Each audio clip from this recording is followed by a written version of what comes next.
حضرت عبدل بن دزمان رحمۃ اللہ علیہ فرماتے ہیں کہ بصرہ کے بازار میں ایک بچہ رو رہا تھا۔ میں نے کہا بیٹا کیوں رو رہے ہو؟ وہ مجھ سے کہنے لگا کہ جہنم کی آگ سے ڈر کر رو رہا ہوں۔ میں نے کہا تم تو کم سن ہو، تمہیں جہنم کی آگ کا کیا ڈر؟ وہ مجھ سے کہنے لگا کہ جب میری ماں چولہا جلاتی ہے تو بڑے بڑے لکڑیوں کو جلانے کے لیے نیچے چھوٹی لکڑیاں لگا دیا کرتی ہیں، تو میں ڈرتا ہوں خدا تعالیٰ بڑے بڑے نافرمانوں کو جلانے کے لیے مجھ جیسے چھوٹے کو بھی آگ میں نہ ڈال دے۔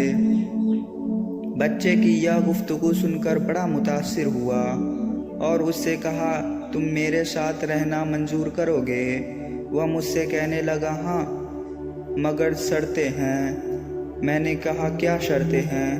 اس نے مجھ سے کہنے لگا جب مجھے بھوک لگے تو کھانا کھلا دو، پیاس لگے تو پانی پلا دو، مجھ سے غلطی ہو جائے تو معاف کر دو، اور میں مر جاؤں تو مجھے زندہ کر دو۔ تو میں نے اس سے کہا بیٹا اس سب باتوں پر میں قدرت نہیں رکھتا۔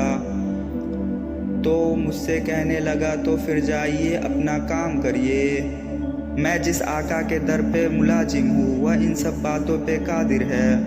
سبق: اللہ تعالیٰ سے ڈرتے رہنا چاہیے۔